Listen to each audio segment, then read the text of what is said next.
श्रीगुरुभ्यो नमः। हरि ओम। नारायणं निखिलपूर्णगुणैकदेहं सर्वज्ञमच्युतमपेतसमस्तदोषं प्राणस्य सर्वचिदचित् परमेश्वरस्य साक्षादधीश्वरमियां शरणं रमेशम् 188ನೇ ಪುಟದಲ್ಲಿ ಪಾಠ ಆಗಬೇಕು. ಏನದ ಅಂದ್ರ ಈಗ ಈ 5 ರೂಪದ ಪರಮಾತ್ಮನ ಉಪಾಸನೆಯನ್ನ ಬೇರೆ ಬೇರೆ ಸ್ಥಳಗಳಲ್ಲಿ ತಿಳಿಸ್ತಾ ಬಂದಿದ್ದಾರೆ. ಬೇರೆ ಬೇರೆ ಸ್ಥಳಗಳಲ್ಲಿ ಅಂತಂದ್ರ ಹಿಂದೆ ನಾವು ಕೇಳುವಾಗ ದೇಹದಲ್ಲಿದ್ದ ಪಂಚಭೂತಗಳು, ಅದಕ್ಕೆ ಸಂಬಂಧಪಟ್ಟಿರುವ ಇಂದ್ರಿಯಗಳು, ಪ್ರಾಣದಲ್ಲಿ ವಿಶೇಷವಾಗಿ, ಅದಾದ ಮೇಲೆ ಯಜ್ಞಗಳಲ್ಲಿ, ಆ ಯಜ್ಞಗಳಲ್ಲಿ ಅಗ್ನಿಹೋತ್ರ, ದರ್ಶಪೂರ್ಣಮಾಸ, ಚಾತುರ್ಮಾಸ್ಯ, ಪಶು, ಸೋಮ ಅಂತನ್ನುವ ವಿಶೇಷವಾದ ಯಜ್ಞಗಳು ಅವುಗಳಲ್ಲಿ ಇದ್ದದ್ದು ಅಂತ ಹೇಳಿದ ಮೇಲೆ, ಈಗ ಅದೇ ಯಜ್ಞದ ವಿಷಯದಲ್ಲಿ ಇನ್ನೂ 5 ಭಾಗಗಳು, ಆ 5 ಭಾಗಗಳಲ್ಲಿ ಭಗವಂತನಿದ್ದಾನೆ ಅಂತ ಅದರ ವಿವರಣೆಯನ್ನ ಕೊಡ್ಲಿಕ್ಕೆ ಹೊರಟಿದ್ದಾರೆ. ನೋಡ್ರಿ ಏನಂತಾರೆ. ಯೋಗವೈ ಯಜ್ಞಿ ಯಜ್ಞಂ ವೇದ ಅಹನಿ ಅಹಹ ದೇವೇಶು ದೇವಂ ಅದ್ಯೂಳ್ಳಂ ಸ ಸಂಪ್ರತಿವಿತ್. ಈ ಯಜ್ಞದಲ್ಲೇ ಇನ್ನೂ ತಿಳಿಯಬೇಕಾದ ಅಂಶಗಳಿವೆ. ಅವನ್ನ ತಿಳಿದಾಗ ಪರಮಾತ್ಮನನ್ನ ಸರಿಯಾಗಿ ತಿಳಿದಂತೆ ಆಗ್ತದೆ. ಅಂದ್ರೆ ಸರ್ವತ್ರ ಭಗವಂತನಿದ್ದಾನೆ ಅಂತನ್ನುವ ಮಾತುಗಳನ್ನ ನಾವು ಸುಮ್ಮನೆ ಗಾಳಿಯಲ್ಲಿ ತೇಲಿ ಹೋಗುವಾಗ ಕೇಳಿರುತ್ತೇವೆ.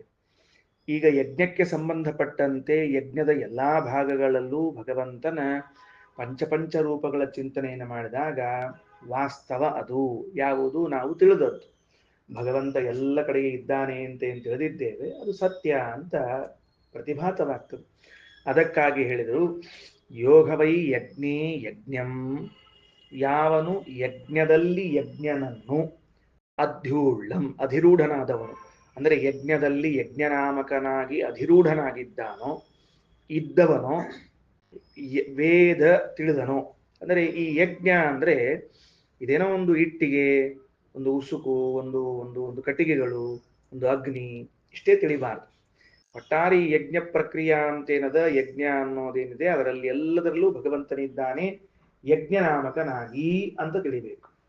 ಆಮೇಲೆ ವೇದ ಅಹನಿ ಅಹಹ, ಯಾವ ಅಹಸ್ಸಿನಲ್ಲಿ ಅಂದ್ರೆ ಅಹಹ ಅಂದ್ರೆ ಹಗಲು, ಯಾವ ಹಗಲಿನಲ್ಲಿ ಯಜ್ಞವಾಗ್ತಾ ಇದೆಯೋ ಆ ಅಹರ್ನಾಮಕನಾಗಿ ಭಗವಂತನಿದ್ದಾನೆ ಅಂತ ತಿಳಿಬೇಕು.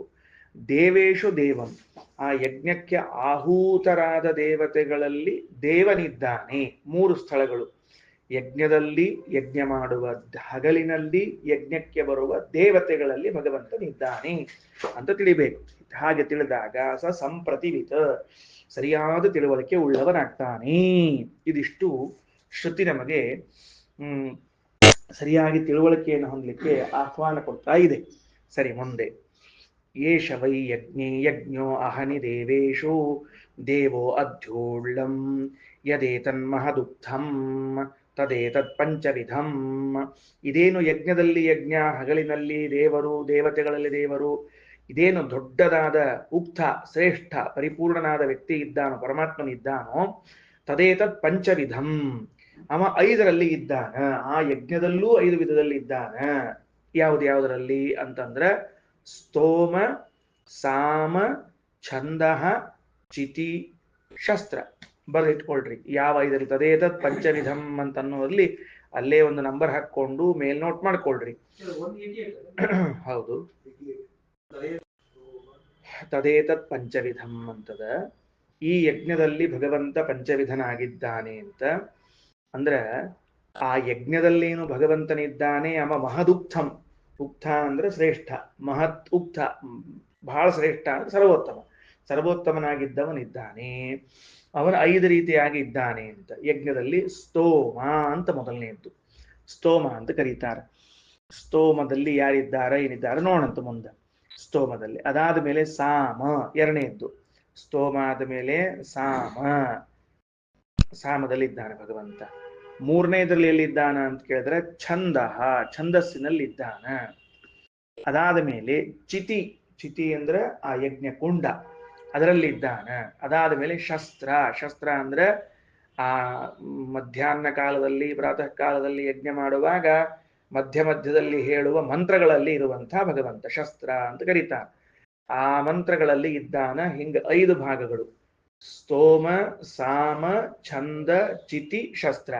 ಚಿತಿವರೆಗೆ ಬಂದದ, ಶಸ್ತ್ರ ಇಲ್ಲಲ್ಲಿ. ಅದಕ್ಕೆ ನಾ 5 ಪ್ರತ್ಯೇಕ ಬರ್ಕೊಳ್ಳಿಕ್ಕೆ ಹೇಳಿದ್ದೀನಿ ನಿಮಗೆ. ಹೋಗ್ಲಿ ಬಿಡ್ರಿ, ಮುಂದೆ ನೋಡ್ರಿ. ತದೇತತ್ ಪಂಚವಿಧಂ. ಆ ಸ್ತೋಮ ಹೆಂಗದ ಅಂತ ಕೇಳಿದ್ರೆ ತ್ರಿವೃತ, ಪಂಚದಶಂ, ಸಪ್ತದಶಂ, ಏಕವಿಂಶಂ, ಪಂಚವಿಂಶಮಿತಿ ಸ್ತೋಮತಃ. 3, 15, 17, 21, 25 ಇವುಗಳನ್ನ ಸ್ತೋಮ ಅಂತ ಕರೀತಾರ. ಏನ್ ಹಂಗಂದ್ರ ಸ್ತೋಮ ಅಂತ ಕರೆಯೋದು ಅಂದ್ರೆ, ಒಂದು ಛಂದಸ್ಸಿನಲ್ಲಿದ್ದ ಮಂತ್ರವನ್ನ, ಸ್ತೋಮ ಅಂದ್ರೆ ಸ್ತೋತ್ರ ಅಂತ ಅರ್ಥ. ಆ ಛಂದಸ್ಸಿನಲ್ಲಿದ್ದ ಮಂತ್ರವನ್ನ 3 ಆವೃತ್ತಿ, 15 ಆವೃತ್ತಿ, 17 ಆವೃತ್ತಿ, 21 ಆವೃತ್ತಿ, 25 ಆವೃತ್ತಿ ಹೇಳ್ತಿದ್ರೆ ಆಗ ಅದಕ್ಕೆ ನಾವೇನ್ ಕರಿತೀವಿ ಅಂದ್ರೆ ಸ್ತೋಮ ಅಂತ ಕರೀತಾರೆ, ಸ್ತೋತ್ರಗಳು. ಅದಕ್ಕೆ ತ್ರಿವೃತ, ಪಂಚದಶ, ಸಪ್ತದಶ, ಏಕವಿಂಶ, ಪಂಚವಿಂಶ ಆ ನಂಬರ್ಗಳು ಬರ್ಕೊಳ್ರಿ. ಯಾಕಂದ್ರೆ ಮುಂದೆ ಉಪಯೋಗ ಬೀಳ್ತದೆ. ಎಲ್ಲ ಹೆಂಗಿದ್ದಾನ ಭಗವಂತ ಅಂತೆಲ್ಲ ತಿಳಿಬೇಕಾಗ್ತದೆ. ಸರಿನಾ? ಇನ್ನ ಸಾಮದಲ್ಲಿ ಏನಪ್ಪಾ ಅಂದ್ರೆ ಗಾಯತ್ರ, ರಥಂತರ, ಬೃಹತ್, ಭದ್ರ, ರಾಜನ 5. ಎಲ್ಲಾದ್ರೊಳಗೂ 5 ಬರ್ಲಿಕ್ಕತ್ತದ. ಸರಿಯಾಗಿ ಮರಿಬೇಡ್ರಿ. ಒಂದ್ ಕೆಲಸ ಮಾಡ್ಕೊಂಡ್ಬಿಡ್ರಿ, ಸರಳ ಕೆಲಸ. ಸ್ತೋಮ ಅಂತ ಬರ್ಕೊಳ್ರಿ ಪುಸ್ತಕದೊಳಗ. ಸ್ತೋಮ ಅಂತ ಬರ್ಕೊಂಡು ಅದರ ಎದುರಿಗೆ 5 ಬರ್ಕೊಳ್ರಿ. ಒಂದ್ ತೆಳಗ್ ಸಾಲ್ ಬಿಡ್ರಿ, ಮತ್ ತೆಳಗಿನ ಸಾಲಿಗೆ ಬರ್ರಿ, ಸರಿ ಹೋಗ್ತದೆ. ಗೊತ್ತಾಯ್ತಾ? ಸ್ತೋಮ ಅಂತ ಬರ್ದ್ರೇನು? ಸರಿ, ಅದಕ್ಕೆ 5 ಬರ್ಕೊಳ್ರಿ. ಹೆಂಗ್ ಅನುಕೂಲದ ಹಂಗ್ ಬರ್ಕೊಳ್ರಿ, ನಿಮ್ಮ ಅನುಕೂಲ. ಅದರ ಆ ಸ್ತೋಮದೊಳಗೆ ಯಾವುದು? 3, 15, 1ನೇ ನಂಬರ್ಕ್ 3, 2ನೇದಕ್ಕೆ 15, 3ನೇದಕ್ಕೆ 17, 4ನೇದು 21, 5ನೇದು 25. ಸರಿ ಆಯ್ತಾ? 25 ಕೊನೆಯದು. ಈಗ 2ನೇದು ಬರ್ಕೊಳ್ರಿ. ಏನಂತ? ಸಾಮ ಅಂತ ಬರ್ಕೊಳ್ರಿ. ಮತ್ತೆ ಅದರ ಮುಂದೆ ಜಗ ಬಿಟ್ಟಿರಿ. ಈಗ ದೇವತೆಗಳು ಬರ್ತಾರಲ್ಲ, ಅದಕ್ಕೆ ಹೇಳಿಕ್ ಬರ್ಸ್ಲಿಕ್ಕೆ ಜಗ ಬೇಕಾಗ್ತದೆ. ಸಾಮ ಗಾಯತ್ರ ನಂಬರ್ 1. ಸಾಮದಲ್ಲಿ ಗಾಯತ್ರ ಸಾಮ 1 ನಂಬರ್ 1. ರಥಂತರ ನಂಬರ್ 2. ಬೃಹತ್ ನಂಬರ್ 3. ಭದ್ರ ನಂಬರ್ 4. ರಾಜನ 5. ಮುಗಿದು ಹೋಯ್ತು. ಬೃಹತ್, ಆಮೇಲೆ ಭದ್ರ, ಆಮೇಲೆ ರಾಜನ. ಇನ್ನು ನೆಕ್ಸ್ಟ್ ಏನ್ ಬರ್ಕೋಬೇಕು? ಛಂದ ಬರ್ಕೋಬೇಕು. ಮತ್ತವು 5 ಚಂದಾಗಿ ಬರ್ಕೊಳ್ರಿ. ಛಂದವನ್ನ ಚಂದಾಗಿ ಬರ್ಕೊಳ್ರಿ 5 ಸರ್ತಿ. ಅದ್ರೊಳಗ ಗಾಯತ್ರಿ ಮೊದಲನೇದ್ದು, ಉಷ್ಣಿಕ 2ನೇದ್ದು, ಬೃಹತಿ 3ನೇದ್ದು, ತ್ರಿಷ್ಟುಪ 4ನೇದ್ದು, ದ್ವಿಪದ 5ನೇದ್ದು. 5ನೇದಕ್ಕೆ ದ್ವಿಪದ ಅಂತ ಕರೀತಾರೆ. 5 ಛಂದಸ್ಸು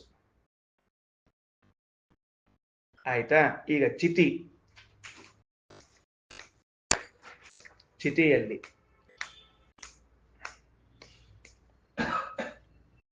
ಸರಿ. ಎಲ್ಲಿಪ್ಪ ಅಲ್ಲಿ ಚಿತಿಯೊಳಗ ಅಂದ್ರೆ ಶಿರಸ್ಸು ಮೊದಲನೇದ್ದು, ಶಿರಸ್ಸು.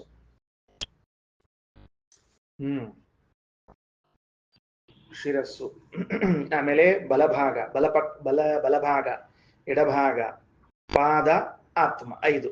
ಬಲಭಾಗ 1, ಎಡಭಾಗ ಮತ್ತೊಂದು, ಪಾದ ಮತ್ತೊಂದು, ಆತ್ಮ ಮತ್ತೊಂದು. ಆತ್ಮ ಅಂದ್ರೆ ಮಧ್ಯಭಾಗ ಅಂತ ಅರ್ಥ. ಅದಕ್ಕೆ ಆತ್ಮ ಶಬ್ದಕ್ಕೆ ಮಧ್ಯಭಾಗ ಅಂತ ಅರ್ಥ. ಸರಿ ಆಯ್ತಾ? ಈಗ ಶಸ್ತ್ರದ್ದು ಹೇಳಿಲ್ಲ, ಆದ್ರಿಂದ ನಾನು ಹೇಳಲ್ಲ, ಮುಂದೆ ಬರ್ತದೆ ನೋಡಂತ. ಸರಿ, ಇಲ್ಲಿ ಎಲ್ಲ ಕಡೆಗಳಲ್ಲೂ ಕೂಡ ಯಾರ್ಯಾರಿದ್ದಾರೆ, ಹೆಂಗಿದ್ದಾರೆ ಅಂತ ನೋಡ್ಕೋತ ಹೋಣಂತ. ಏನಾತು ಅಂದ್ರೆ ಮೊದಲನೇದ್ದೇನ್ ನಾವೀಗ ಸ್ತೋಮ ಅಂತ ಓದಿದ್ ನೋಡ್ರಿ. ಅದರಲ್ಲಿ ಅನಿರುದ್ಧ ಪ್ರಧಾನ. ಅನಿರುದ್ಧ ಪ್ರಧಾನ ಅಂದ್ರೆ ಆ ಅನಿರುದ್ಧ ಜೊತೆಗೆ ಅನಿರುದ್ಧ ಪ್ರದ್ಯುಮ್ನ, ಅನಿರುದ್ಧ ಸಂಕರ್ಷಣ, ಅನಿರುದ್ಧ ವಾಸುದೇವ, ಅನಿರುದ್ಧ ನಾರಾಯಣ ಅಂತ ಹಿಂಗೆಲ್ಲ ಹೇಳ್ಬೇಕು. ಇರ್ಲಿ, ಅನಿರುದ್ಧ ಪ್ರಧಾನನ. ಈಗ ಎಲ್ಲದಪ್ಪ ಅದು? ಆಮೇಲೆ ಮುಂದಿನ ಯಾವ್ದು ಬರ್ಕೋಬೇಕು? ಸಾಮ. ಸ್ತೋಮ ಸಾಮದಲ್ಲಿ ಪ್ರದ್ಯುಮ್ನನಿದ್ದಾನೆ. ಆಮೇಲೆ ಛಂದಸ್ಸಿನಲ್ಲಿ ಯಾರಿದ್ದಾರೆ? ವಾಸುದೇವನಿದ್ದಾನೆ ಅಲ್ಲ ಪ್ರದ್ಯುಮ್ನ ಇಲ್ಲ ವಾಸುದೇವ ಅಂತ ಬರ್ದಾರ ತಡ್ರಿ ಒಂದ ನಿಮಿಷ ಅನಿರುದ್ಧಾದಿ ಪಂಚಕಂ ಅಂತಂತ ಬರ್ಕೊಡ್ರಿ ಛಂದಸ್ಸಿನಲ್ಲಿ ಸಂಕರ್ಷಣ ಚಿತಿಯಲ್ಲಿ ವಾಸುದೇವ ಮುಗಿದು ಹೋತು ಇಷ್ಟು ಹೇಳ್ಯಾರ ಈಗ ಉಳಿದದ್ದು ನಾರಾಯಣ ಶಾಸ್ತ್ರದಲ್ಲಿ ನಾರಾಯಣ ಅಂತ ಇಷ್ಟಿಟ್ಕೊಳ್ರಿ ಆಯ್ತಾ ಈಗ ನೋಡ್ರಿ ಮತ್ತೇನ್ ಮಜಾ ಬರ್ತದ ಅಂತಂದ್ರೆ ಈಗ ಈಗ ತ್ರಿವೃತ್ತ ಅಂತ ಹೇಳಿದ್ ನೋಡ್ರಿ ಅಲ್ಲಿಂದ ಶುರು ಮಾಡೋಣ ಈಗ ಮತ್ತೆ ಮೊದಲನೇದು ತ್ರಿವೃತ್ತ ಅಂತ ಬರ್ಸಿದ್ ನೋಡ್ರಿ ಇಲ್ಲಿ ಎಲ್ಲಿ ಬರ್ಕೊಂಡಿದ್ರಿ ಸ್ತೋಮದಲ್ಲಿ ಬರ್ಕೊಂಡಿದ್ರ ಅಲ್ಲಿ ತಗೊಳ್ರಿ ಏನಂತಾರ ಅಂದ್ರೆ ಅಲ್ಲಿ ಅನಿರುದ್ಧ ಇದ್ದಾನೆ ಅಂತ ಹೇಳಿದ್ರಿ ಅನಿರುದ್ಧ ಇದ್ದಾನೆ ಅಂತ ಹೇಳಿದ್ರೆ ಅದು ತ್ರಿವೃತ್ತ ಅಂದ್ರೆ ಮೂರಾಗಬೇಕದು ಮೂರಾಗಬೇಕು ಅಂದ್ರೆ ಒಬ್ಬ ಅನಿರುದ್ಧ ಮೂರ್ ಹೆಂಗಾಗ್ತಾನ ಅಂತ ಕೇಳಿದ್ರೆ ಆ ತ್ರಿವೃತ್ತಿನಲ್ಲಿದ್ದ ಅನಿರುದ್ಧ ಮೂರ್ ಹೆಂಗ ಅಧ್ಯಾತ್ಮ ಅಧಿದೈವ ಅಧಿಭೂತಗಳಿಂದ ಗುಣಿಸಿದಾಗ ತ್ರಿವೃತ್ ಒಬ್ಬ ಅನಿರುದ್ಧ ಮೂರಾಗ್ತಾನ ಬರ್ಕೊಡ್ರಿ ಅದ್ರ ಮುಂದೆ ಅಧ್ಯಾತ್ಮ ಅಧಿದೈವ ಅಧಿಭೂತಗಳು ಅಂತ ಮೂರು ಬರ್ಕೊಂಡು ಮೂರು ಅನಿರುದ್ಧ ರೂಪಗಳು ಅದಕ್ಕೆ ತ್ರಿವೃತ್ ಅಂತ ಕರೀತಾರೆ ಸ್ತೋಮದಲ್ಲಿ ಅರ್ಥ ಆಯ್ತಾ ಈ ಕ್ರಮವನ್ನ ಜಗನ್ನಾಥದಾಸರು ಹರಿಕಥಾಮೃತಸಾರದಲ್ಲಿ ಉಪಯೋಗಿಸ್ಯಾರ ಪ್ರಾಯಶಃ ಗೊತ್ತಾಗೋದಿಲ್ಲ ನಮಗದಷ್ಟೇ ಇದನ್ನೇ ಉಪಯೋಗಿಸ್ಯಾರ ಇದ್ದದ್ದು ಸರಿ ಆಯ್ತಾ ಅಧಿಭೂತ ಮೂರು ತಾಪತ್ರಯಗಳಂತಿರ್ತಿರಲ್ಲ ಅದ ಹೇಳ್ತಿಲ್ಲ ಮೂರು ತಾಪತ್ರಯ ಅಂದ್ರೆ ಪುನರುಕ್ತಿ ಅದು ಹೇಳ್ಬಾರ್ದಂಗ ತಾಪತ್ರಯ ಅಂತ ಇಟ್ಟೇ ಹೇಳ್ಬೇಕು 3 ಮತ್ 108 ಬರ್ಕೊಂಡ್ರ ಸರಿ ಹೊತ್ತಾ ಈಗ ನೋಡ್ರಿ ನೆಕ್ಸ್ಟ್ ಈಗೇನು ಅಂದ್ರೆ ಮುಂದಿನ ದಿನದ 15 ಪಂಚದಶ ಅದೇ ತೆಳಗಿನ ಸಾಲಿನಾಗ 15 ಹೆಂಗ್ ಬರ್ತದ ಅಂತ ಕೇಳಿದ್ರೆ ಅದಕ್ಕೆ ಪಂಚಭೂತಗಳು 3 ಮತ್ತ ಪ್ರದ್ಯುಮ್ನಾಮ ಪಂಚಭೂತಗಳು 3 ಅಂದ್ರೆ ಎಷ್ಟಾಗ್ತಾವ 5 ಮೂರ್ಲೆ 15 ಬಂತ ನೋಡ್ರಿ ಅದಕ್ಕೆ ಮತ್ತೆ ಯಥಾಪ್ರಗಿ ನೋಡ್ರಿ ಮೇಲಿದ್ರೆ ಡಿಟ್ಟು ಹಾಕೋದಷ್ಟ ಅಧ್ಯಾತ್ಮ ಅಧಿದೈವ ಅಧಿಭೂತ ಅವು 5 ಪಂಚಭೂತಗಳು 15 ಆಗ್ಬಿಡ್ತಾವ ತಾನೇ ಅವು ಸರಿ ಆಯ್ತಾ ಹೆಂಗ್ ಬರ್ಕೋತಿದ್ ನೋಡ್ರಿ ಮತ್ತೆ ಅಷ್ಟ 3 5 ಗುಂಡ್ಲೆ ಆಮೇಲೆ 3 ಬರ್ಕೊಂಡ್ಬಿಟ್ರೆ ಮುಗಿದು ಹೋಯ್ತು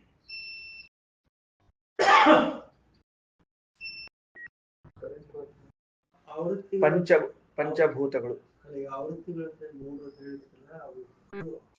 ಛಂದಸ್ಸು ಆ ಮಂತ್ರಗಳನ್ನ ಆ ಛಂದಸ್ಸಿನಲ್ಲಿ 3 ಬಾರಿ 5 ಬಾರಿ ಹಿಂಗ್ ಹೇಳ್ತಿರ್ತಾರ ಅವಾಗ ಅವು 15 3 ಹಿಂಗಾಗ್ತಿರ್ತಾವು 3 ಆಗ್ತದೆ ಆಮೇಲೆ 15 ಆಗ್ತದೆ ಆಮೇಲೆ 21 17 ಆಗ್ತದೆ 21 ಆಗ್ತದೆ ಹಿಂಗ ಹಾಕೋತ ಹೋಗ್ತದೆ ಅದು ಹಂಗ ಆಗೋದಕ್ಕೆ ಅದಕ್ಕೆ ಸ್ತೋಮ ಅಂತ ಸ್ತೋತ್ರಗಳ ಗುಂಪು ಅಂತ ಕರೀತಾರೆ ಅದಕ್ಕೆ ವ್ಯಾಖ್ಯಾನಕಾರ ಏನ್ ಮಾಡ್ರ ಅದು ಹೆಂಗ ಆಗ್ತದ ಹಂಗ ಅಂತ ಕೇಳಿದ್ರೆ ಅನಿರುದ್ಧ ಒಬ್ಬ ಇದ್ದಾನವಾಗ ಅದನ್ನ ನೀವು 3 ಆವೃತ್ತಿ ಹೇಳ್ಬೇಕು 3 ಆವೃತ್ತಿ ಹೇಳಿದಾಗ ಅನಿರುದ್ಧ ಎಷ್ಟು ಆಗ್ಬೇಕು 3 ಅನಿರುದ್ಧ ಆಗ್ಬೇಕು 3 ಅನಿರುದ್ಧ ಹೆಂಗ್ ಅಂತ ಕೇಳಿದ್ರೆ ಒಂದು ಬಾರಿ ಮಂತ್ರ ಆಡಿದಾಗ ಆಧ್ಯಾತ್ಮಕ್ಕೆ ಸಂಬಂಧ ಬರ್ತದೆ ಇನ್ನೊಂದು ಬಾರಿ ಮಂತ್ರ ಆಡಿದಾಗ ಅಧಿದೈವಕ್ಕೆ ಸಂಬಂಧ ಬರ್ತದೆ ಮತ್ತೊಂದು ಬಾರಿ ಆಡಿದಾಗ ಅಧಿಭೂತಕ್ಕೆ ಬರ್ತದೆ ಹಿಂಗಾಗಿ 3 ಅನಿರುದ್ಧ ಆದ ಈಗ ಪ್ರದ್ಯುಮ್ನ ಅವ 15 ಆಗ್ಬೇಕು ಅವ 15 ಹೆಂಗಾಗ್ತಾನವ ಅಂತ ಕೇಳಿದ್ರೆ ಪಂಚಭೂತಗಳಲ್ಲಿ ಇದ್ದಾನೆ ಆಗ ಒಂದು ಬಾರಿ ಆಡಿದಾಗ ಪಂಚಭೂತಗಳ ಅಧ್ಯಾತ್ಮ ಎರಡನೇದು ಅಧಿದೈವ ಮೂರನೇದು ಅಧಿಭೂತ ಹಿಂಗ 15 ಆದ ಅಂತ ಹಿಂಗ್ ತಿಳಿಸೋದು ಹೊಂಟ್ರಿ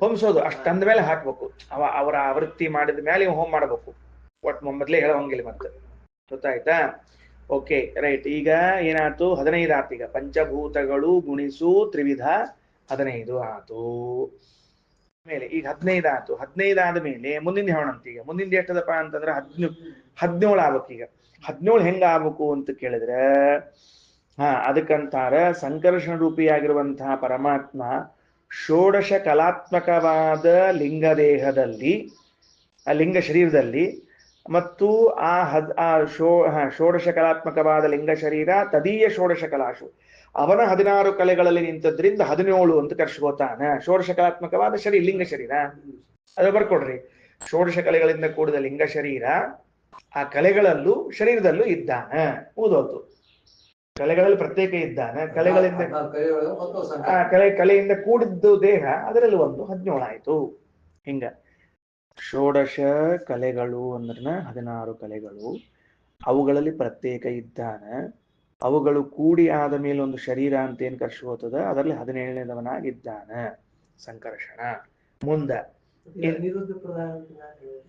ಈ ಗ್ರೂಪ್ ಒಳಗೆ ಅನಿರುದ್ಧವ ಇವನ್ನೆಲ್ಲ ಹೆಂಗ್ ಹೇಳ್ಬೇಕು ಅಂದ್ರೆ ಅನಿರುದ್ಧ ಪ್ರದ್ಯುಮ್ನ ಹಿಂಗ್ ಹೇಳ್ಬೇಕು ಅದಕ್ಕೆ ಪ್ರಧಾನ ಅಂತ ಹೇಳಿ ಯಾವ್ದದು ಹೌದು ಅನಿರುದ್ಧ ಸಂಕರ್ಷಣದು ಹಂಗೆ ಹೇಳಿ ಕನ್ಫ್ಯೂಸ್ ಆಗ್ತದೆ ಅಂದ್ಕೊಂಡು ಸುಮ್ಮನೆ ಪ್ರಧಾನ ಅಷ್ಟೇ ಹೇಳಿ. ಅದಕ್ಕೆ ಪ್ರಧಾನ ಒಬ್ರು ಬರ್ಸ್ಬಿಟ್ಟು ನೋಡ್ರಿ ಮೊದ್ಲಿಗೆ ಅಲ್ಲಿ ಆ ಪ್ರಧಾನ ಬರ್ಸಿದ ಅನುಕೂಲಕ್ಕೆ ಬರ್ಸ ಅವನಿಂದ ಎಲ್ಲ ಹೇಳ್ಕೊತ ಹೋಗೋದು ಅಷ್ಟೇ ಕೆಲಸ.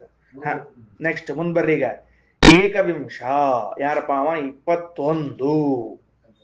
21 ಯಾರಪ್ಪ ಅಂತ ಕೇಳಿದ್ರೆ ಯಾರಪ್ಪ ಅವ? ಸಪ್ತಧಾತುಗಳಲ್ಲಿ ವಾಸುದೇವ ರೂಪ ಅದ. ಸಪ್ತಧಾತುಗಳಲ್ಲಿ ಯಾರಿದ್ದಾರ? ವಾಸುದೇವ ಇದ್ದಾನೆ. ಅದು ಮತ್ತು ಅಧ್ಯಾತ್ಮ, ಅಧಿದೈವ, ಅಧಿಭೂತ ಮಾಡಿದ್ರಿಂದ 7 × 21 ಓದೋದು.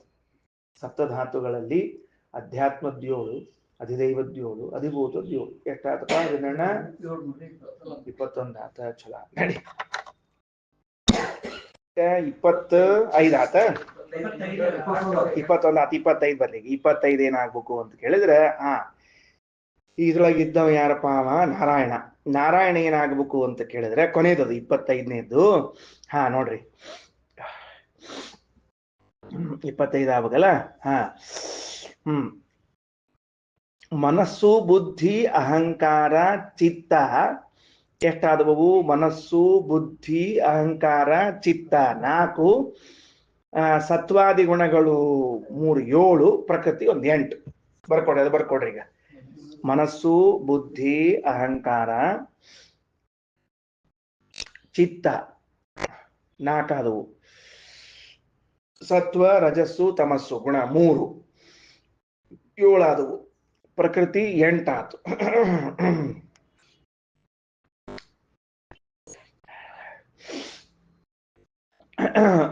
ಸರಿ ಆಯ್ತಾ? 8 3 ಎಷ್ಟು? 24. ಸರಿ. ಈ 24 ಮತ್ತು ಮೂಲ ರೂಪ 1 25. ಮೂಲ ರೂಪ 1. ಇವಾಗ ಮತ್ತೆ ಯಥಾ ಪ್ರಕಾರ ಅಧ್ಯಾತ್ಮ, ಅಧಿದೈವ, ಅಧಿಭೂತದ ಅದ ಮೂಲ ರೂಪವನ್ನು ಸೇರ್ಸ್ಕೊಂಡ್ಬಿಡ್ರಿ. ಅಷ್ಟ ಮುಗಿದು ಹೋಯ್ತು. ನಾರಾಯಣ. ನಾರಾಯಣನೇ. ಈಗ ನಾರಾಯಣ ತಗೊಳ್ಳೋದು ಅಷ್ಟೇ ಕೆಲಸ.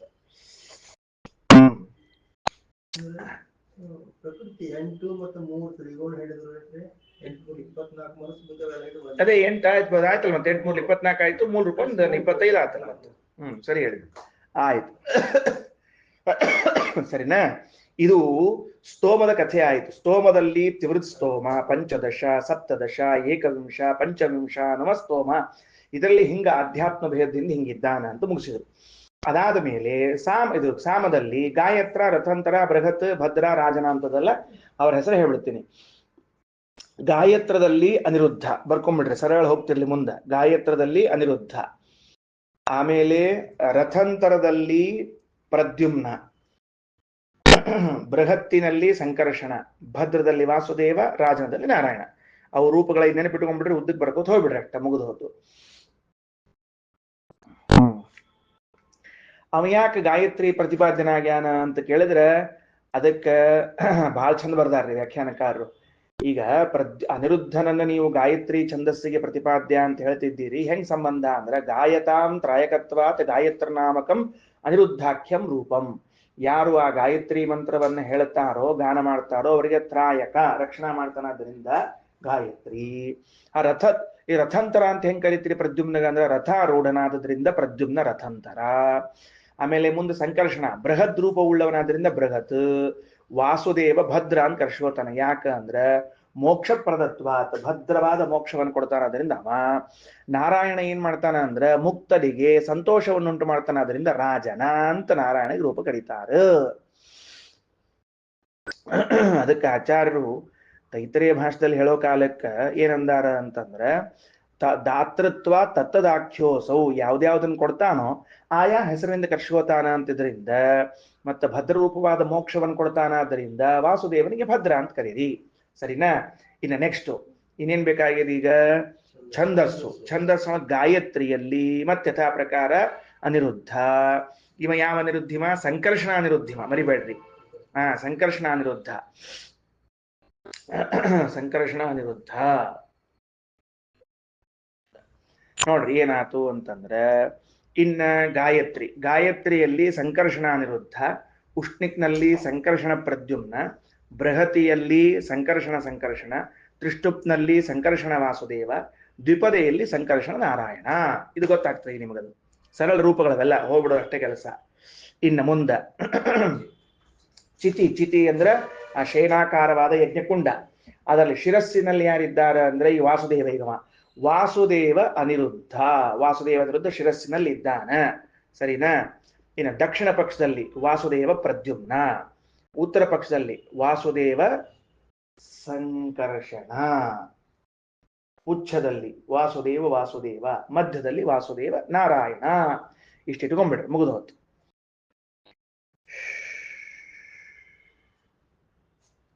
ಸರಿ ಆಯ್ತಾ? ಮುಂದೆ ಹೋಗೋಣ. ಓಕೆ, ಈಗ ನಾವು ಇಷ್ಟು ಓದಿದ್ ನೋಡ್ರಿ. ಯೋಗ ವೈ ಯಜ್ಞೇ ಯಜ್ಞಂ ವೇದಾಹನ್ಯಹರ್ ದೇವೇಶು ದೇವಮಧ್ಯೋಳ್ಳಂ ಸ ಸಂಪ್ರತಿವಿತ್ ಏಷ ವೈ ಯಜ್ಞೇ ಯಜ್ಞೋ ಅಹನ್ಯಹರ್ ದೇವೇಶು ದೇವೋ ಅಧ್ಯೋಳ್ಳಂ ಯದೇತನ್ ಮಹದುಕ್ತಂ ತದೇತತ್ ಪಂಚವಿಧಂ ತ್ರಿವೃತ್ ಪಂಚದಶಂ ಸಪ್ತದಶಂ ಏಕವಿಂಶಂ ಪಂಚವಿಂಶಮಿತಿ ಸ್ತೋಮತಃ ಗಾಯತ್ರಂ ಬೃಹತ್ ರಥಂತರಂ ಬೃಹದ್ಭದ್ರಂ ರಾಜನಮಿತಿ ಸಾಮತಃ ಗಾಯತ್ರಿ ಉಷ್ಣಿಕ ಬೃಹತಿ ತ್ರಿಷ್ಟುಬ್ಧಿಪದೇತಿ ಛಂದಸ್ತಃ ಶಿರೋ ದಕ್ಷಿಣ ಪಕ್ಷ ಉತ್ತರ ಪಕ್ಷ ಪುಚ್ಛಮಾತ್ಮೇತ್ಯಾಖ್ಯಾನಂ. ಇದಿಷ್ಟು ಈಗ ತೆಳಗಡೆಗೆ ಭಾಷ್ಯದಲ್ಲಿ ಓದೋಣಂತ. ಯಜ್ಞೇಶು ಯಜ್ಞನಾಮಾನಂ, ಯಜ್ಞಗಳಲ್ಲಿ ಯಜ್ಞ ಎಂಬ ಹೆಸರಿನಿಂದಿದ್ದಾನೆ. ಯಾಕ? ಯಾಜ್ಯತ್ವಾತ್ ಪುರುಷೋತ್ತಮಂ, ಯಾಜ್ಯ ಎಲ್ಲರಿಂದಲೂ ಹೋಮಿಸಲ್ಪಡ್ತಾನೆ, ಅಂದ್ರೆ ಭಗವದ್ ಉದ್ದೇಶಕವಾಗಿ ಹೋಮ ಮಾಡ್ತಾರಾದ್ದರಿಂದ ದೇವರಿಗೆ ಯಜ್ಞ ಅಂತ ಕರೀತಾರೆ. ನೋಡ್ರಿ, ಈ ಶಬ್ದಗಳ ನಿರ್ವಚನಗಳೆಲ್ಲ ಬಹಳ ಗಂಭೀರ ಇದು. ಶ್ರೀಮದಾಚಾರ್ಯ ಹೇಳ್ಬೇಕಷ್ಟ ನಮ್ಗೆ ತಿಳಿಯಂಗಿಲ್ಲ ಇದು. ಯಾಜ್ಯತ್ವಾತ್ ಯಜ್ಞನಾಮಕಂ ಅಂದ್ರೆ ಯಾರ ಉದ್ದೇಶದಿಂದ ಯಜ್ಞವನ್ನ ಮಾಡುತ್ತಿದ್ದಾರೋ ಅವನು ಯಜ್ಞವೆಂಬುದಾಗಿ ಕರೆಸಿಕೊಳ್ತಾನ. ಅರ್ಥ ಆಯ್ತಾ? ಸರಿ. ಅಧಿರೂಢಂ, ಆ ಯಜ್ಞಗಳಲ್ಲಿ ಅಧಿರೂಢನಾಗಿದ್ದಾನೆ. ತಥಾ ಅಹಸ್ಸು, ಅಹಸ್ಸು ಅಂದ್ರೆ ಹಗಲುಗಳು, ಆ ಯಾವ ಯಜ್ಞಗಳನ್ನು ಮಾಡುವ ದಿನಗಳಿವೆಯೋ ಅದರಲ್ಲಿ. ಅಹರ್ನಾಮಾನಮೇವ ಚ, ಅಹರ್ ಎಂಬುವಂತಹದ್ದು. ದೇವರಿಗೆ ಯಾಕೆ ಅಹರ್ ಅಂತ ಹೇಳ್ತಾರೆ? ಅಹಾರ್ಯತ್ವಾತ್, ಅವನನ್ನ ಅಹಾರ್ಯ, ಅಪಹರಿಸ್ಲಿಕ್ಕೆ ಬರೋದಿಲ್ಲ, ಹರಣ ಮಾಡ್ಲಿಕ್ಕೆ ಬರೋದಿಲ್ಲ, ಅವನು ಅಹಾರ್ಯ. ಕೆಲವು ತಗೊಂಡು ಹೋಗ್ತಾರಲ್ಲ, ಮತ್ತ ನಿನ್ನೆ ಆಗಿತ್ತಲ್ಲ ಮತ್ ಕಥಿ, ಸದ್ಧರ್ವ ಸ್ವಾಮಿ ಕಾಲಕ್ಕೆ ತಗೊಂಡು ಹೋಗಿದ್ರೆ. ದೇವೇಶು ದೇವಂ ಸರ್ವೋತ್ತಮತ್ವತಃ, ದೇವತೆಗಳಲ್ಲಿ ದೇವನಾಗ್ಯಾನ. ಯಾಕ? ಸರ್ವೋತ್ತಮನಾದದ್ದರಿಂದ. ಸರಿ. ಯಾಜ್ಯತ್ವಾತ್ ಯಜ್ಞ, ಆಹಾರ್ಯತ್ವಾತ್ ಅಹಃ, ಸರ್ವೋತ್ತಮತ್ವಾತ್ ದೇವ. ಇಷ್ಟು ಶಬ್ದಗಳು ಮುಗಿತೀಗ. ಸರಿ. ಸ ಏವ ಸರ್ವನಾಮಾನಂ, ಅವ ಎಲ್ಲ ಹೆಸರು ಉಳ್ಳವ. ಸರ್ವೇಷು ಸ್ಥಿತಮಚ್ಯುತಂ, ಎಲ್ಲರಲ್ಲೂ ಇದ್ದವನಾಗಿದ್ದಾನೆ. ಸ್ತೋಮಾದಿಷು ಚ ಯೋ ವೇದ ಸ ಸಮ್ಯಗ್ ವಿದಿತಿ ಶ್ರುತಿ ಶ್ರುತಃ, ಸ್ತೋಮಾದಿಗಳಲ್ಲಿ, ಸ್ತೋಮ ಸಾಮ ಛಂದ ಸ್ಥಿತಿ ಕ್ಷತ್ರಗಳಲ್ಲಿ ಯಾರು ತಿಳ್ಕೋತಾರೋ ಅವರೇ ಸರಿಯಾಗಿ ತಿಳ್ಕೊಂಡವರು. ಯಗೇಶ ಉಕ್ತ ನಾಮಾಸೌ, ಭಗವಂತ ಉಕ್ತ ಅಂತ ಕರ್ಸ್ಕೋತಾನ. ಯಾಕ? ಸರ್ವ ಉತ್ಥಾಪನಕೋ ಹರಿಹಿ, ಸರ್ವ ಸೃಷ್ಟಿಕರ್ತೃವಾದದ್ದರಿಂದ. ಮಹಾಂಶ್ಚ ಪರಿಪೂರ್ಣತ್ವಾತ್, ಮಹದುಕ್ತಮದ, ಮಹಾನ್ ಅಂತ ಯಾಕೆ ಕರೀತಾರೆ ಪರಮಾತ್ಮನಿಗೆ? ಪರಿಪೂರ್ಣನಾದುದರಿಂದ. ಸಹಸ್ರ ಬೃಹತಿ ಸ್ಥಿತ, ಬೃಹತಿ ಸಹಸ್ರದಲ್ಲಿದ್ದಾನ. ಅಹಹ ಅಹ್ನಾಂ ಸ ಯಜ್ಞಾನಾಂ ಯಜ್ಞೋ ದೇವಾದಿಕೋಪಿ ಸಹ. ಅಹಹ ಅಹ್ನಾಂ ಯಜ್ಞಾನಾಂ, ಅಹಹ ಹಗಲಿನಲ್ಲಿ ನಡೆಸುವನಲ್ಲ, ಅಹ್ನಾಂ ಅಹಹ ಎಲ್ಲ ಹಗಲುಗಳಿಗೆ ಹಗಲಾಗಿದ್ದಾನೆ, ಯಜ್ಞಗಳಿಗೆ ಯಜ್ಞನಾಗಿದ್ದಾನೆ, ದೇವತೆಗಳಿಗೆ ಅಧಿಕನಾಗಿದ್ದಾನೆ ಎಂಬುದಕ್ಕೆ ಈ ಹೆಸರಿನಿಂದ ಕರೀತಾರೆ ಅಂತ. ಇಷ್ಟು ಅಂದ್ರ ಎಲ್ಲಾ ಹಗಲುಗಳು ಹಂಗ ಖಾಲಿ ಕಳಿತಿರ್ತೀವ್ರಿ, ಖಾಲಿ ಪಿಲಿ ಹೋಗ್ತಿರ್ತಾವೆ ಹಗಲುಗಳು. ಯಾವತ್ತು ನಾವು ದೇವ್ರ ಪೂಜಾ ಯಜ್ಞ ಮಾಡ್ತೀವಿ, ದಾನ ಮಾಡ್ತೀವಿ, ಅವತ್ತು ಖರೆ ಹಗಲು ಹೋದಂಗೆ ಹಂಗ ಕರೆದಾರ. ನಮ್ಮ ಯಜ್ಞಗಳಲ್ಲಿ ಯಜ್ಞ ಅಂದ್ರೆ ಭಗವಂತನ ಪ್ರೀತಿ ಉದ್ದೇಶಕವಾಗಿ ಮಾಡಿದ ಯಜ್ಞ ಅಂತ ಕರ್ಸ್ಕೊತದ. ಉಳ್ದ ಹೊತ್ನಾಗ ಸುತ್ತ ತುಪ್ಪ ಹಾಕೋದು ಅಷ್ಟೇ ಕೆಲಸ. ಹಾಕ್ಲಿ ಅಂತಾರ, ಹಾ ಹಾಕ್ಬಿಡ, ಹಂಗಲ್ಲ. ಉದ್ದೇಶ ಏನದ ನೋಡ್ಕೊಂಡು ಹಾಕ್ಬೇಕಾಗ್ತದ. ಯಜ್ಞ ದೇವಾದಿಕೋಪಿ ಸಹ ಅನಿರುದ್ಧಾದಿ ರೂಪೇಣ ಸ ವಿಷ್ಣು ಪಂಚಧಾ ಸ್ಥಿತಃ. ಇಲ್ಲಿ ಅನಿರುದ್ಧಾದಿ ರೂಪಗಳಿಂದ ಪಂಚಧಾ ಇದ್ದಾನ. ಈಗ ಬರ್ಕೊಂಡ್ಬಂದಿವಿ ನಾವು ಅದನ್ನೀಗ. ಸ್ತೋಮ ಸಾಮ ಚಿತಿ ಛಂದ್ರ ಶಸ್ತ್ರೇಶ್ವಪಿ ಪೃಥಕ್ ಪೃಥಕ್. ಸ್ತೋಮ ಸಾಮ ಚಿತಿ ಛಂದಸ್ಸು ಶಸ್ತ್ರ ಇವುಗಳಲ್ಲಿ ಪ್ರತ್ಯೇಕವಾಗಿದ್ದಾನೆ. ಏಕೈಕಮೇವ ತದ್ರೂಪಂ ಅನಿರುದ್ಧಾದಿ ಪಂಚಕಂ, ಒಂದೊಂದರಲ್ಲೂ ಒಂದೊಂದು ರೂಪ. ಅದು ಹೇಳಿದಲ್ಲ, ಒಂದರಲ್ಲಿ ಅನಿರುದ್ಧ ಪ್ರಧಾನ, ಇನ್ನೊಂದರಲ್ಲಿ ಪ್ರದ್ಯುಮ್ನ ಪ್ರಧಾನ, ಮತ್ತೊಂದರಲ್ಲಿ ಸಂಕರ್ಷಣ, ಮತ್ತೊಂದರಲ್ಲಿ ವಾಸುದೇವ ಮತ್ತು ನಾರಾಯಣ ಪ್ರಧಾನ ಇದ್ದಾನ. ಇಷ್ಟ ಅಭ್ಯಾಸ ಮಾಡಿದ್ವಿ ಈಗ ನಾವು. ನೆಕ್ಸ್ಟ್ ಮುಂದೆ ಹೋಗಿ ಬರ್ರಿ, ಏನಂತಾರ ಈಗ. ಇದೇನಿದು? ಆ ಸಾಮ ಅಂತ ಹೇಳಿದ್ರು ನೋಡ್ರಿ. ಆ ಸಾಮದಲ್ಲಿ ಮತ್ತ ಎಂಥಿಂಥ ಸಾಮವ ಅಂದ್ರ ಪ್ರಸ್ತಾವ, ಉದ್ಗಾಯ, ಪ್ರತಿಹಾರ, ಉಪದ್ರವ, ನಿಧನ ಅಂತ 5 ಸಾಮಗಳವ ಅಂತ ತಿಳ್ಕೊಳ್ರಿ. ಅದನ್ನ ತಡ್ರಿ ಒಂದು ನಿಮಿಷ, ಯಾವ್ಯಾವ ಸಾಮ ಅಂತವ ಅನ್ನೋದು ಒಂದು ಹೇಳ್ಬಿಡ್ತೀನಿ ಮೊದ್ಲು.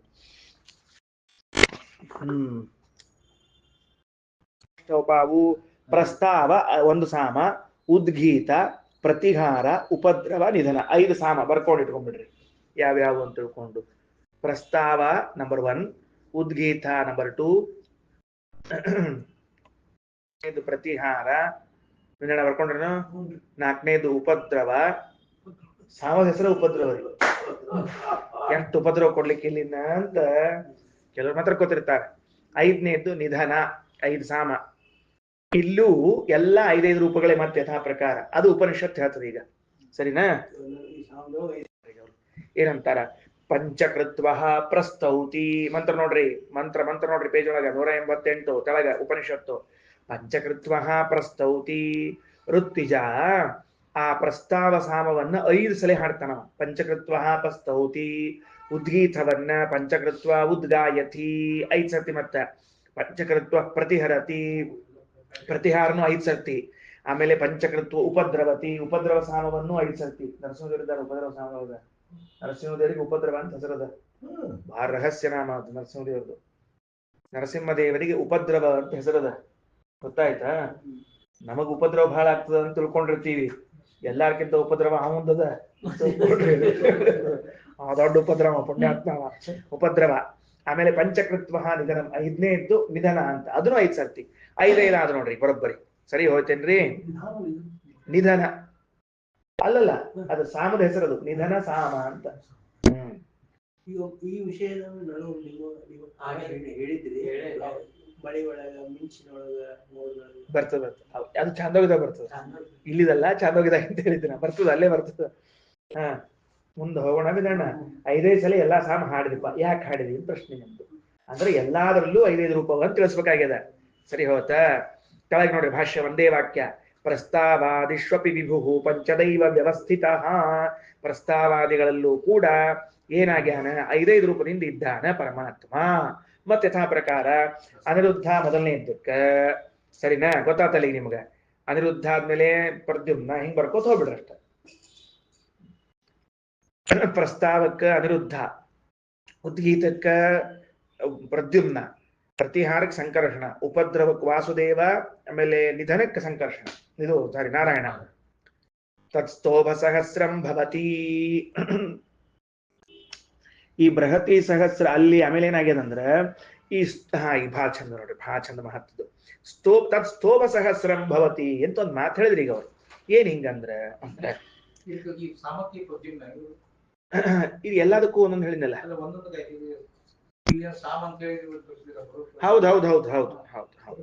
ಹೌದು ಪ್ರದ್ಯುಮ್ನ ಪ್ರಧಾನ, ಅದರ ಜೊತೆಗೆ ಮುಂದೆ ಉಳಿದೆಲ್ಲ ಬರ್ಬೇಕೀಗ. ಮತ್ತದ್ರೊಳಗೆ ಒಂದೊಂದೊಂದು ರೂಪ ಬರ್ತಾವ. ಮತ್ತದ್ರೊಳಗ ಅಲ್ಲ, ಬೇರೆ ಕಡೆ ಇಲ್ಲಿ ಪಂಚರೂಪಗಳು ಹೇಳೋ ಕಾಲಕ್ಕೆ ಪಂಚರೂಪದಲ್ಲಿ ಹೇಳ್ಯಾರ. ನಾವೀಗ ಪಂಚರೂಪದಾಗ ಅಷ್ಟೇ ಇದ್ದೀವಿ. IPL ಮ್ಯಾಚ್ನಾಗ ಯಾರು ಆಡಿದ್ರು ಅಂತ ಕೇಳಿ ಅಷ್ಟೇ ಹೇಳ್ಬೇಕು. ಇಂಟರ್ನ್ಯಾಷನಲ್ 1 ಡೇ ಟೆಸ್ಟ್ ಎಲ್ಲ ಕೇಳ್ಬಾರ್ದು. ಅದಕ್ಕ ಈ ಸಾಮಗಾನ ಮಾಡೋ ಕಾಲಕ್ಕ ಏನಾಗ್ತಾವ ಅಂದ್ರೆ ಕೆಲವು ಸ್ತೋಭಾಕ್ಷರಗಳು ಅಂತ ಬರ್ತಾವ.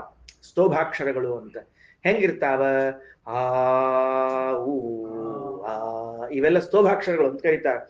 ಈ ಸ್ತೋಭಾಕ್ಷರಗಳು ಸಾಮದಲ್ಲಿ ಎಷ್ಟವ ಅಂತ ಕೇಳಿದ್ರೆ ತತ್ಸ್ತೋಭ ಸಹಸ್ರಂ ಭವತಿ, 1000 ಸ್ತೋಭಗಳವಂತವು.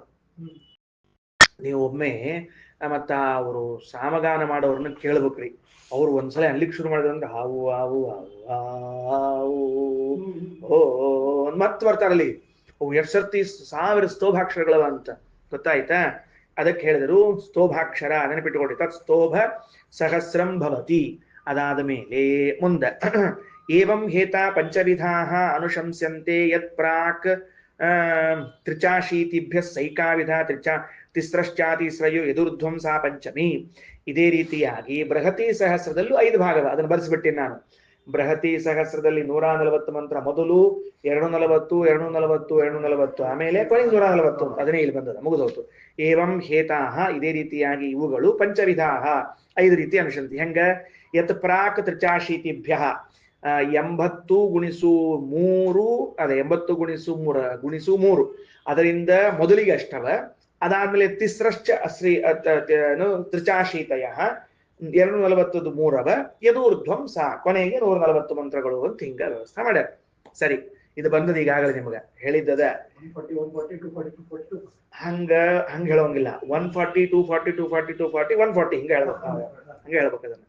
ಆ ಮಂತ್ರಗಳನ್ನು ಹೇಳಬೇಕು. ಸರಿ, ಇನ್ನ ತೆಳಗ ಭಾಷ್ಯ ನೋಡ್ರಿ. ಪ್ರಸ್ತಾವಾದಿಷ್ವಪಿ ವಿಭು ಪಂಚದೈವ ವ್ಯವಸ್ಥಿತ ಓದಿದ್ದೇವೆ. ಪ್ರಸ್ತಾವಾದೀನ್ ಪಂಚಕೃತ್ವ ತಸ್ಮಾದೇವ ಪ್ರಕುರ್ವತೆ. ಅಲ್ಲಿ 5 ರೂಪದಿಂದ ಭಗವಂತನ ಇದ್ದಾನ ಅನ್ನೋದಕ್ಕನ ಅವುಗಳನ್ನ 5 ಸರ್ತಿ ಹಾಡ್ತಾರ್ರಿ ಅವ್ರು. ಒಂದು ವೇಳೆ ಅಲ್ಲಿ ಭಗವಂತ 5 ರೂಪದಲ್ಲಿ ಇರ್ಲಿಲ್ಲ ಅಂದ್ರೆ ಪ್ರಸ್ತಾವ ಸಾಮವನ್ನ 5 ಸರ್ತಿ ಹಾಡ್ಲಿಕ್ಕೆ ಏನ್ ಕಾರಣ? ಕಾರಣ ಇಲ್ಲದೆ ಹೇಳಿಕಂತೂ ಬರೋದಿಲ್ಲ. ಯಾವಾಗ ಅಲ್ಲಿ 5 ರೂಪದಿಂದ ಪರಮಾತ್ಮನಿದ್ದಾನೋ ಆಗ ಅದನ್ನ 5 ಸರ್ತಿ ಹೇಳ್ತೀವಿ. ಸರಿ ಆಯ್ತಿಲ್ಲೋ? ಆಮೇಲೆ ಉದ್ಗೀತವನ್ನ 5 ಸರ್ತಿ ಹೇಳ್ತಾರ. ಯಾಕ? ಅಲ್ಲಿ 5 ರೂಪದಿಂದ ಭಗವಂತನಿದ್ದಾನೆ. ಹಿಂಗ ಪಂಚರೂಪಂ ತಮೈವೇಕಂ ಸ್ತೋತುಮೇವ ಪೃಥಕ್ ಪೃಥಕ್. 5 ರೂಪದಲ್ಲಿರುವ ಆ ಪರಮಾತ್ಮನನ್ನು ಸ್ತೋತ್ರ ಮಾಡಲಿಕ್ಕೆ ನೇ ಪೃಥಕ್ ಪೃಥಕ್ ಪ್ರತ್ಯೇಕವಾಗಿ 5 ಸಲ ಹೇಳ್ತಾರೆ. ತತ್ರ ಏ ಸ್ತೋಮ ಶಬ್ದಾಶ್ಚ ಸಂಸ್ಥಿತ ಬಹುಕೋಟಯ. ಅಲ್ಲಿ ಸ್ತೋಮ ಅಂತ ಶಬ್ದದಿಂದ ಏನ್ ಕರ್ಸ್ಕೋತಾವ ನೋಡ್ರಿ, ಅವು ಎಷ್ಟವ ಅಂದ್ರ ಬಹುಕೋಟಿ ಅವ. ಆಚಾರ ಅಂತಾರ ಅವೇನು ಸ್ತೋಭಾಕ್ಷರಗಳನ್ನೇನು ಇಟ್ಕೊಂಡೀವಿ ಗಾಯನ ಮಾಡ್ಲಿಕ್ಕೆ ಭಗವಂತನಿಗೆ, ಅವು ಕೋಟಿ ಕೋಟಿಗಳವ. ಪೃಥಕ್ ಪೃಥಕ್ ತೇಪಿ ವಿಷ್ಣೋ ಪ್ರಾದುರ್ಭಾವಾನ್ ಪ್ರಚಕ್ಷತೆ. ಏನಾಗಿದ್ರಿ ಒಂದ್ ಸ್ವಲ್ಪ ವಿಚಾರ ಶ್ರೀಮದಾಚಾರ್ಯ ಹಿಂಗೆ ತಗೋತಾರ. ಈಗ ಅದು ಪ್ರಿಂಟ್ ತಪ್ಪಾಗಿ ಒಂಚೂರು ಮ ಬೇಡ, ಅದು 189ನೇ ಪುಟದಲ್ಲಿ ಸ್ತೋಮ ಬೇಡ, ಸ್ತೋಭ ಬರ್ಕೊಡ್ರಿ. ಅದಕ್ಕೆ ಅಂದಿನ ಹೌದೌದು. ತತ್ರ ಏ ಸ್ತೋಭ ಶಬ್ದಾಶ್ಚ, ಆ ಬೃಹತಿ ಸಹಸ್ರದಲ್ಲಿ ಅಥವಾ ಬೇರೆ ಕಡೆಗೆ ಸಾಮ ಹೇಳುವಾಗ ಸ್ತೋಭಾಕ್ಷರಗಳನ್ನ ಹೇಳಿದರೆ ಸಂಸ್ಥಿತ ಬಹುಕೋಟ. ಎಷ್ಟವ? ಕೋಟಿಗಟ್ಲೆ ಅವಂತು, ಬಹಳ ಕೋಟಿ ಸ್ತೋಭಾಕ್ಷರಗಳು. ಯಾಕ್ರಿ ಆ ಸ್ತೋಭಾಕ್ಷರಗಳ ವ್ಯರ್ಥ ಅಲ್ಲೇನು ಅಂತ ಒಂದು ಪ್ರಶ್ನೆ ನಮ್ದು. ಯಾಕಂದ್ರೆ ಮೀನಿಂಗ್ ಇರಂಗಿಲ್ರಿ ಅದಕ್ಕೆ. ಈಗ ಹಾಡ್ತಿರ್ತಾನ ಹಾ ಊಹಾ ಅಂದ, ಏನ್ ಮಾಡ್ಬೇಕು ಅದನ್ನ ತಗೊಂಡು ಸಂಗೀತಕ್ಕೆ ಉಪಯೋಗ ಬೀಳುತ್ತ ಅಂತ ಮಾಡಿ ಅದನ್ನ ಎಲ್ಲಿ ಗಾನ ಮಾಡೋ ಕಾಲಕ್ಕ. ಈಗ ನೋಡ್ರಿ ಏನಂತಾರ, ದಾಸರ ಹಾಡುಗಳನ್ನ ಹಾಡ್ತಿರ್ತಾರ. ಹಾಡೋ ಕಾಲಕ್ಕ ಪುರಂದರ ವಿಠಲ ಅಂತ ಹೇಳ್ಕೊಂಡು ಹೋಗ್ತಿರ್ತಾರ ಅವ್ರು. ಯಾಕಂದ್ರೆ ಆ ಸಂಗೀತದ ಇದನ್ನ ಕೂಡಿಸ್ಬೇಕಾಗಿರ್ತ ಅವ್ರಿಗೆ. ಅದಕ್ಕೆ ಅವ್ರ ಏನ್ ಮಾಡ್ತಾರ, ಆ ಅಕ್ಷರಗಳನ್ನ ಅಂತ ಹೇಳ್ಬಿಡ್ತಾರೆ. ಅದಕ್ಕೆ ಏನ್ ಅರ್ಥ ಇರಂಗಿಲ್ಲ ಅದಕ್ಕೆ.